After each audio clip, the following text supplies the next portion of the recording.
Quais alimentos fazem bem à saúde? E como preparar a comida para deixá-la mais saudável e evitar, por exemplo, que perca nutrientes? Esse é o tema do programa Nossa Saúde de hoje. Veja ainda que os rótulos nutricionais dos alimentos vão passar por mudança para deixar o consumidor melhor informado sobre o que está levando para casa. Fique com a gente.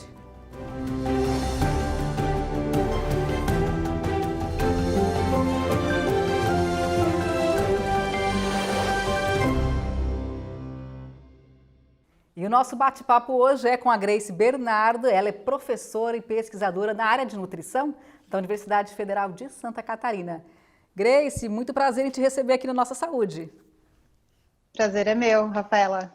Eu que agradeço o convite. Seja bem-vinda, então. Me diz uma coisa, nós, de forma geral, comemos muito mal? Essa é uma boa pergunta, né? E bastante... tudo depende, né, do ponto de vista que nós estamos analisando, mas o que a gente vê hoje, né, principalmente com a questão do isolamento, as pessoas estão tendo uma grande oportunidade de se reaproximar da cozinha doméstica, né, da cozinha de casa. Então, elas estão tendo uma grande oportunidade para cozinhar mais e fazer escolhas alimentares mais conscientes e saudáveis. Exatamente, é uma oportunidade bem grande, né?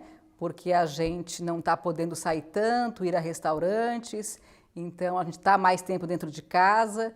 Agora, claro, tem pessoas que sabem aproveitar a oportunidade, outras estão acabando fazendo o quê? Pedindo comida em casa, e aí vem a questão do fast food, e aí vai no mercado e procura o que é mais prático, que às vezes é um refrigerante, é uma bolacha, é um macarrão instantâneo. E aí eu quero saber de você, né? O que seria o ideal? Qual seria a alimentação ideal para o nosso dia a dia? Seria composta do quê? Bom, se a gente for pensar, né, numa alimentação ideal e alimentação saudável, é importante a gente conhecer os hábitos alimentares de cada pessoa, né, respeitar esses hábitos e tudo que ele traz com relação à cultura alimentar, né, de cada família.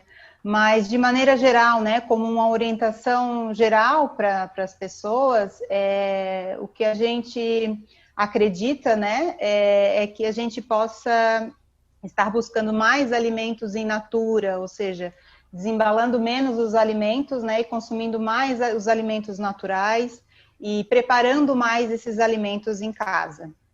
E diminuir o consumo dos alimentos industrializados, aqueles que têm muitos conservantes, né, e que ficam longos períodos na prateleira dos supermercados, por exemplo. Então, o ideal é que a gente tenha, né, uma alimentação mais variada, colorida possível e com alimentos in natura, né? Porque a gente ouve muito, né? Não comam bolacha, não comam fast food, não comam refrigerante, não tome refrigerante, não tome sucos de caixinha. Ok, a gente já meio que introjetou isso, né? Embora a gente continue errando. Mas o porquê? Por que esses alimentos industrializados, eles não fazem bem à saúde, de uma forma geral, só para conscientizar melhor as pessoas que estão em casa, Grace? Sim. Quando a gente fala, né, em sucos de caixinha ou refrigerantes, né, não adianta substituir um refrigerante por um suco de caixinha, porque ele vai ter muito açúcar, né, igualmente ao refrigerante. Então, a gente estaria trocando 6 por meia dúzia aí, né? Então, além desses alimentos industrializados, eles serem ricos em açúcares, tem outros elementos ali ricos em sal, que é o sódio, né, que está embutido.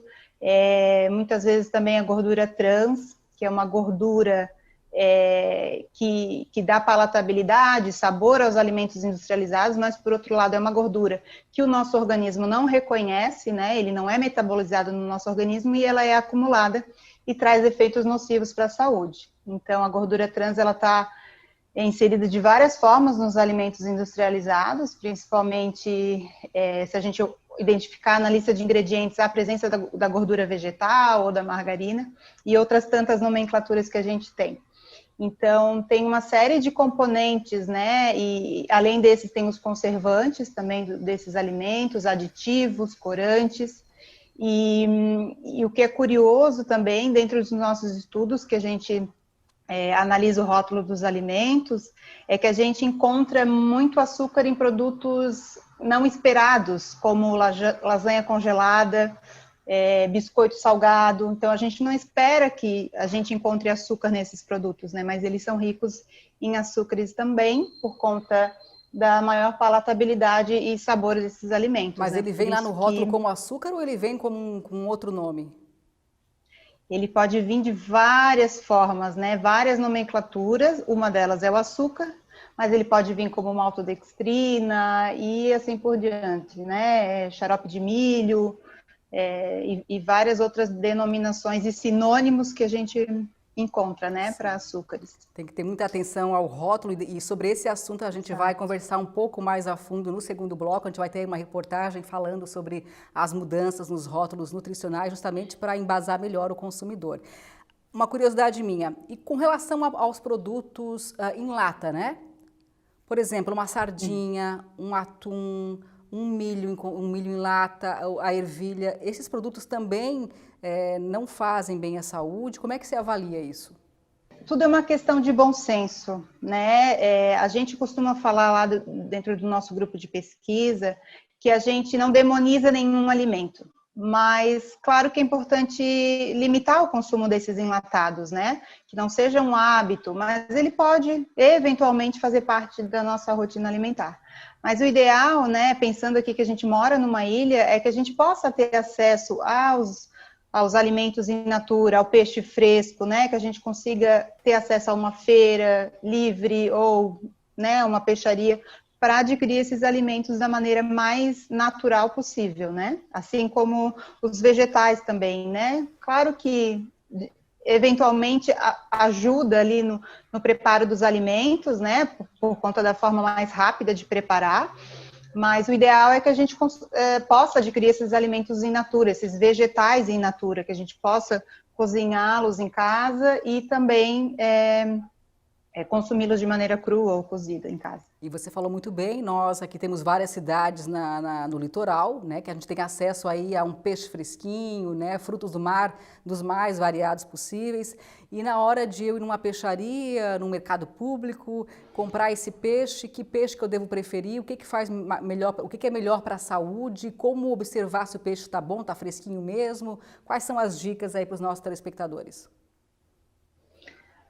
Eu sempre brinco, né? O ideal é que a gente faça amizade com alguém da peixaria, né? Então, quando a gente tem confiança, né, no local onde a gente está adquirindo os alimentos, isso é essencial. Então, quando o peixe está inteiro, é mais fácil da gente conseguir visualizar ele mais fresco, né? Então, os olhos têm que estar brilhantes, a guelra ali tem que estar bem, um vermelho vivo, né? As escamas bem firmes. Mas, por outro lado, né, pela praticidade, as pessoas acabam comprando um filé de peixe, né, já pronto para preparar. E tudo E aí certo. fica difícil a gente Sim. identificar se ele está fresco ou não, Sim. né? Então, aí vai a confiança que a gente Sim. tem no local, no ambiente, no local, e saber que aquele produto está realmente fresco, né? De boa procedência e tudo mais, né? Mas também Exatamente. está valendo, né? Um belo de um filé, um salmão, Com um certeza. atum. E quanto mais variado, melhor? Com certeza, sempre. Quanto mais variado, melhor, e quanto mais da região, melhor. Então, se a gente vai hoje no mercado público, né, a gente tem a conhecida misturinha, que é uma mistura dos peixes nativos aqui da ilha. E é um peixe que ele tem pouco valor de mercado, porque as pessoas preferem comer atum, salmão, né, porque por ser mais, enfim, por N razões, né, mas por ser mais reconhecido. E aí esses peixes aqui da região, eles acabam não tendo um bom valor de mercado e as pessoas não têm o hábito de consumir. E eles são peixes super saudáveis também, né? E até pela questão da contaminação de metais pesados na água, né? O ideal é que a gente pudesse dar prioridade a esses peixes, pescados, enfim, locais aqui da ilha, né? E aí, compramos esse peixe delicioso, fresquinho, levamos para casa. E na hora de preparar esse peixe, né? Qual seria a forma mais saudável? O que que você indicaria? Sim. Então, sempre pensando na questão do respeito, né, à cultura alimentar de cada pessoa, mas o ideal é que a gente possa priorizar técnicas de cocção, ou seja, as técnicas que aplicam calor a um alimento, mais saudáveis, como assar, cozinhar no vapor, ou saltear, que é o refogado com pouca adição de óleo, né? Então, esses seriam as técnicas de preparo mais interessantes aí para aplicar nos alimentos. Mas também não demonizando uma fritura feita em casa, né, com óleo de boa procedência. Então, o equilíbrio, né, nas técnicas de preparo, na variedade dos alimentos é importante igualmente. E quando a gente fala de outras proteínas como a carne de frango, a carne suína, até mesmo a carne bovina, também segue a mesma linha de preparo. O ideal claro, como você falou, uma fritura volta e meia em casa com pouco óleo, ok, está valendo, mas de preferência fazer essas carnes assadas, cozidas. Por que isso? Porque Sim. mantém mais o nutriente, porque ela fica mais saudável mesmo? A questão de outras variedades de carne, né, a gente tem que cuidar com a parte da carne, né, que a gente está utilizando. Então, se a gente vai fazer um músculo, né, um músculo bovino, por exemplo, a gente não vai conseguir fazer um bife de músculo. Sim. E o músculo é uma carne, apesar de ser de segunda, mas é de excelente qualidade, uma carne super magra, né? Mas a gente pode fazer ela moída, fazer almôndegas, né, e assadas, então ela vai ter uma preparação rica em proteína e com baixo teor de gordura, né, por exemplo.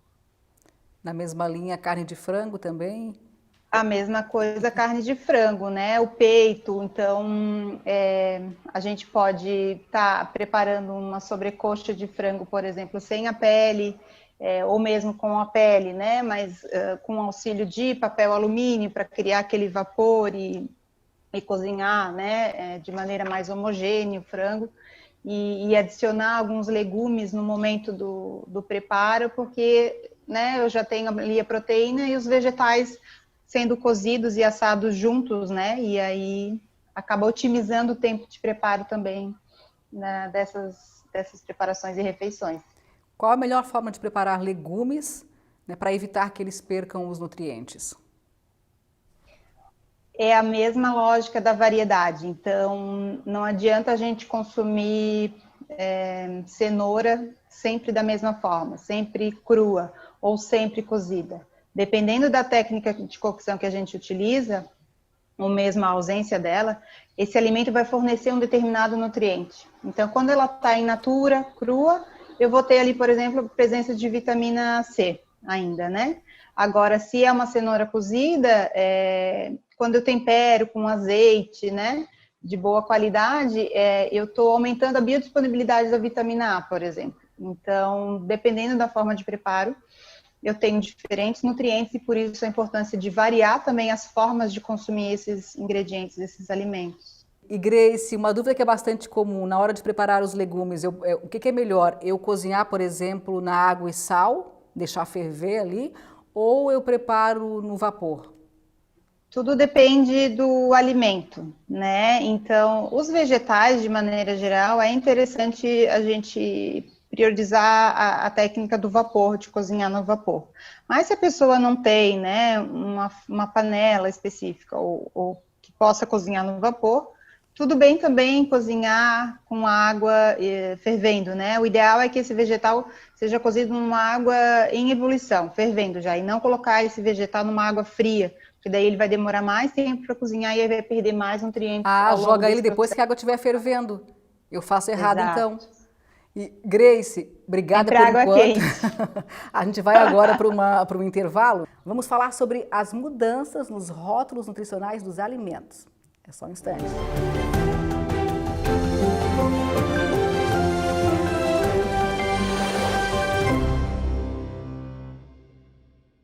Estamos de volta com o Nossa Saúde. A gente continua a entrevista aqui com a Grace Bernardo, falando sobre alimentação saudável.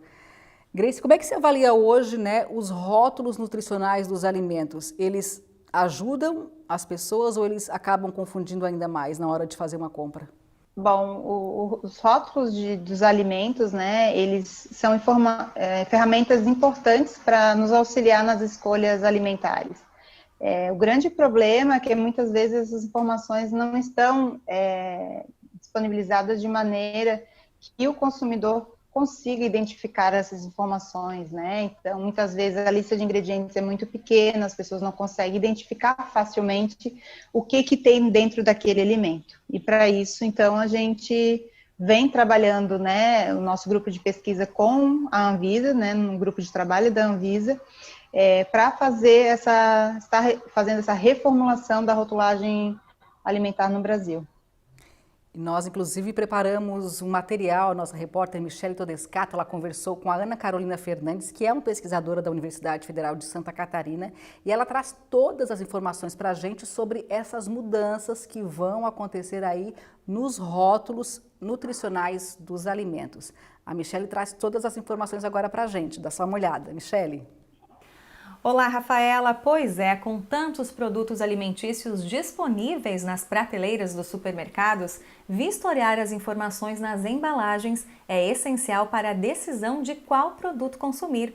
E é sobre isso que a gente conversa agora com a professora e pesquisadora da Universidade Federal de Santa Catarina, Ana Carolina Fernandes. Olá, professora. Obrigada pela participação aqui conosco. Olá, eu é quem agradeço pelo convite, é um prazer estar aqui com vocês hoje. Bom, os rótulos de alimentos são os materiais, são os meios de comunicação entre o fabricante e o consumidor. Então, ali estão descritos todos os ingredientes que compõem aquele alimento e nós só vamos saber o que nós estamos comendo se nós sabermos ler e interpretar, né, essas letrinhas. E eu já começo perguntando, o que tem de tão especial nessas letrinhas? Só por ver o nome do alimento ou a imagem do alimento, nós não temos como saber o que nós estamos consumindo. Então, é muito importante que nós nos atentemos para a lista de ingredientes e observar aqueles que vêm em primeiro na lista de ingredientes, que nós sabemos que eles estão em maiores quantidades, e saber interpretar também. E nisso, a tabela de informação nutricional também nos auxilia, porque ela traz a quantidade dos nutrientes, e nós sabemos que nós temos que controlar o consumo de alguns nutrientes e outros aumentar o consumo, né? Como no caso, controlar o consumo de sódio para não exceder o consumo e, por exemplo, aumentar o consumo de fibras. E a Anvisa aprovou esse ano, né, professora, a nova norma sobre rótulo nutricional de alimentos embalados. Eu gostaria que você destacasse para a gente quais são as principais mudanças que devem acontecer. Houveram algumas mudanças bem positivas na parte de visualização das embalagens, né, de visibilidade, né, na verdade. Então, a Anvisa estabeleceu regras de tamanho mínimo da fonte dessas informações. Antes existia um tamanho mínimo, mas agora o tamanho mínimo é o dobro, porque muitas vezes não adianta a pessoa saber ler, interpretar, se ela não consegue ler por uma dificuldade visual mesmo. Hoje, nessa nova norma, é proibida a informação nos cantinhos das embalagens, nas arestas escondidas, então elas têm que estar na parte visível, e tem que ter um contraste também. Não, na regra atual não existia essa questão do contraste, mas agora não, daqui a 2 anos, né, quando a norma entrar em vigor, vai ser obrigatório que as informações fiquem em um fundo branco, escritas de preto. Essa é uma questão da visibilidade. Outra alteração foi com relação à tabela de informação nutricional. Agora será obrigatório incluir a quantidade de açúcares totais e de açúcares de adição, que nós não tínhamos na tabela. Então, nós tínhamos carboidratos totais, mas nós sabemos que o controle deve realmente ser feito com relação aos açúcares, principalmente aos açúcares de adição. E os açúcares de adição, eles são componentes dos carboidratos, são um tipo de carboidrato que a Organização Mundial da Saúde recomenda limitar o consumo, porque já se sabe que o excesso faz muito mal à saúde. Então, essa foi uma inclusão. E uma terceira mudança foi a inclusão de rotulagem frontal, que seriam alertas indicando aqueles alimentos que têm excesso ou de sódio, ou de açúcar adicionado, ou de gorduras saturadas. Essas são as principais modificações. Essas informações, elas não vêm para fazer com que o consumidor deixe de consumir o que ele quer, mas sim que ele consuma o que ele quer, sendo consciente de que aquela escolha pode não ser a melhor para ele, ou ele optar por não escolher, né, consumir aquele alimento. O importante é que seja uma escolha informada, e é por isso que nós lutamos tanto para auxiliar a elaborar e a colocar em prática essa regulamentação nova. Bacana, obrigada pela participação e parabéns, né, pela Universidade Federal de Santa Catarina em participar aí na elaboração das novas normas. Imagina, eu que agradeço aí pela oportunidade. E nós voltamos ao estúdio, Rafaela. Grace, aí a gente viu as mudanças então para facilitar a vida do consumidor, para que ele fique melhor informado sobre o que ele está levando para casa. Agora também é importante que a pessoa se conscientize e também olhe esse rótulo para saber exatamente que componentes aquele produto tem e escolher realmente aquilo que faz melhor, faz mais bem para a saúde dele. É importante o consumidor ter essa atenção, né, em olhar. Com certeza. E isso é uma das atividades, né, que a gente faz no nosso grupo de pesquisa, assim, orientar a população a fazer uma leitura adequada do rótulo dos alimentos, né, da forma como a gente tem disponível. Então, muitas vezes as pessoas desconhecem, né, o que elas devem olhar nos rótulos, ou se limitam a olhar só determinados nutrientes e esquecem de olhar a lista de ingredientes, que também é importante quanto. E a partir do momento que a gente tem mais confiança e mais conhecimento sobre aquilo que a gente está consumindo, a gente acaba fazendo escolhas alimentares mais conscientes e mais saudáveis. O que é mais importante observar? Bom, eu acredito que assim, a questão prioritária é a lista dos ingredientes, porque os ingredientes eles estão colocados, né, por ordem de quantidade do produto. Então, aqueles ingredientes que aparecem primeiro na lista de ingredientes são aqueles que estão em maior quantidade. E nessa lista a gente pode identificar alguns elementos, alguns nutrientes que não estão tão visíveis na tabela de composição nutricional dos alimentos ali do produto. Então, por exemplo, a gordura trans ou a margarina, a gordura vegetal, que às vezes na tabela de composição é 0 gramas, mas a gente sabe que tem ali na lista de ingredientes. Também é muito comum a gente, quando vai comprar um produto integral, né, não saber realmente se ele é integral ou não, porque a composição é bastante complicada ali, né? Então, o que as pessoas devem observar para saber se ele realmente é 100% integral? Sim, principalmente com relação ao uso das farinhas, né, integrais. Então, às vezes tem um produto integral, mas o primeiro ingrediente é farinha refinada, farinha branca, e aí lá nos outros ingredientes é adicionado alguma fibra, algum farelo para estar acrescentando essa fibra, né? Então é importante olhar se realmente os primeiros ingredientes é a farinha de trigo integral. Ótimo. Mudando um pouquinho de assunto, você é pesquisadora, professora da Universidade Federal de Santa Catarina, que certamente desenvolve aí vários projetos, várias pesquisas na área de nutrição. Eu queria que você trouxesse aqui para a gente alguns desses trabalhos que vocês estão desenvolvendo na universidade e que sejam bastante importantes aí para a população. Então, lá na universidade, então, dentro do nosso núcleo de pesquisas de nutrição e produção de refeições, o NUPRE, a gente desenvolve desde 2013 um projeto chamado Habilidades Culinárias e Alimentação Saudável.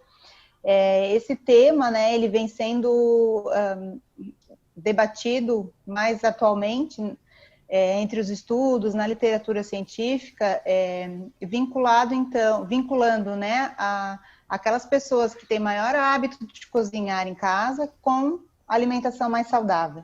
Ou seja, aqueles que se preocupam com o que vão comprar no supermercado e o que vão colocar, né, na sua casa, nas suas refeições, são pessoas que têm mais autonomia de escolha, né? Elas têm mais consciência e podem, então, fazer escolhas alimentares mais saudáveis. Além disso, as habilidades culinárias, elas têm sido colocadas como uma possibilidade de autocuidado com as pessoas. Então, é uma forma, né, de desenvolver saúde, de procurar uma saúde, né, nesses indivíduos.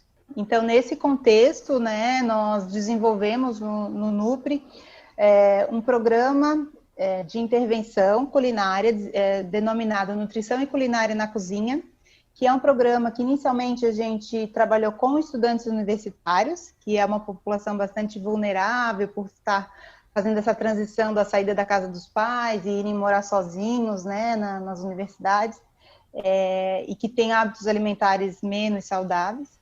Então, a gente realizou oficinas culinárias totalmente práticas, ou seja, que o estudante vem para o laboratório, né, na cozinha experimental ali da universidade e coloca a mão na massa, prepara receitas, novas preparações, conhecem novos alimentos e adquire, então, mais conhecimento, mais confiança, e fazem escolhas alimentares mais saudáveis. A gente teve um resultado bastante positivo com esses estudantes quando a gente realizou a primeira versão dessas oficinas culinárias, e a gente vê também muita diferença com relação às oficinas quando elas são práticas. Então, os estudos científicos colocam isso, né? Quando a gente realiza oficinas culinárias práticas, é diferente de realizar oficinas culinárias demonstrativas, onde a pessoa fica só observando alguém executar alguma receita culinária. Quando a gente coloca literalmente a mão na massa, a gente tem um impacto importante aí no comportamento dessas pessoas. As pessoas têm acesso ao alimento, conhecem, tocam, preparam, dá errado, refaz a receita, e é errando e acertando que as pessoas vão se sentindo mais confortáveis e confiantes na cozinha.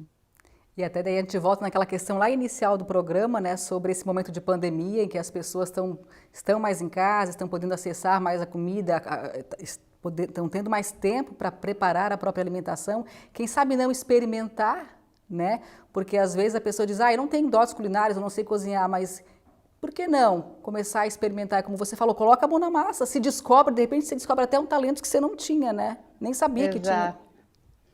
É engraçado e até às vezes controverso, né? Porque a gente está tão exposto a programas de culinária e a gente acaba passando mais tempo assistindo a essas receitas do que propriamente cozinhando, né?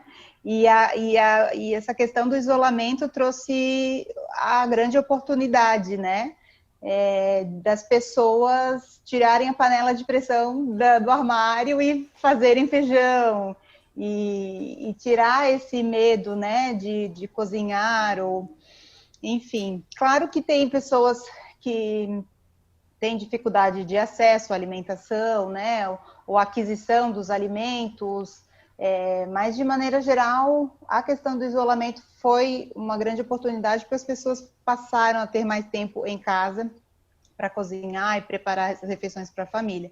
Que um dos fatores limitadores para a questão de cozinhar com mais frequência em casa é a falta de tempo. É o que as pessoas, né? As pessoas não, quando trabalham fora, é a justificativa. Elas não têm esse tempo para se deslocar, para fazer a refeição em casa e acabam precisando comer fora de casa, né? Muitas vezes. E com a questão do isolamento, as pessoas em home office, elas tiveram, então, essa possibilidade, né, de redescobrir a cozinha de casa. E até, quem sabe, quem tem criança em casa tem a possibilidade de também chamar a criança para participar e acabar despertando nas crianças, desde pequeno já, um hábito alimentar mais saudável, por que não?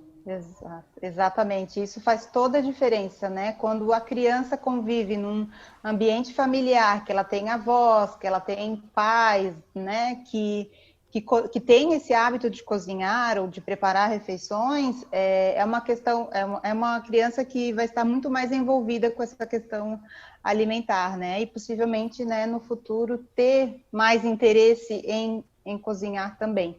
Então, essa transmissão entre gerações que a gente fala é fundamental para adquirir hábitos saudáveis ao longo da sua vida. Grace, para a gente encerrar a nossa entrevista, eu queria que você dissesse para as pessoas qual é a importância de uma alimentação saudável, né? E deixasse alguma dica aí para que as pessoas pudessem realmente comer melhor. Eu acho que a grande questão que a gente traz e e que o nosso grupo de pesquisa vem trabalhando e estudando, né, e o que a literatura traz é que as pessoas possam cozinhar mais. Essa é a grande dica, assim, comprar mais alimentos em feiras, né, menos embalados, mais alimentos in natura, que as pessoas possam reconhecer o cheiro, o gosto dos alimentos, né, dar preferência pelos alimentos orgânicos, se possível, né, ou da região, da agricultura familiar, também é importante. E, se possível, sempre envolver, né, mais pessoas da família, para que seja realmente um momento prazeroso e que as pessoas não vejam o cozinhar como mais uma obrigação, mais uma tarefa doméstica, né? Então, se a pessoa não consegue cozinhar todos os dias, pode se organizar e cozinhar só no final de semana, não tem problema, né? Mas que isso entre na rotina da família de alguma forma e que possa envolver, então, todas as pessoas, né? Dentro de casa. Maravilha, Grace. Quantas dicas importantes. Termina, por favor. Não, eu ia só finalizar que, independente do nível de conhecimento culinário que a pessoa tem, é sempre importante ela ter um estímulo, né? Ou participar de alguma oficina culinária, ou adquirir novos conhecimentos, ou aprender a fazer a leitura do rótulo dos alimentos. Então, esses pequenos estímulos são importantes, mesmo que a pessoa já tenha a prática de cozinhar, né? Que muitas vezes a gente acaba cozinhando com excesso de sal ou açúcar e a gente reaprende, né? Para aprender a fazer melhores escolhas, né? Exato. Melhores escolhas, ajudando aí a nossa saúde. Dicas importantes, dicas valiosas. Muito obrigada por dividir o teu conhecimento com a gente, Grace. Eu que agradeço. Até uma próxima. Obrigada. Até, obrigada. E com essas dicas bastante importantes aí da Grace sobre como se alimentar de forma saudável, a gente vai encerrando o programa Nossa Saúde. A você, muito obrigada pela audiência. Até uma próxima.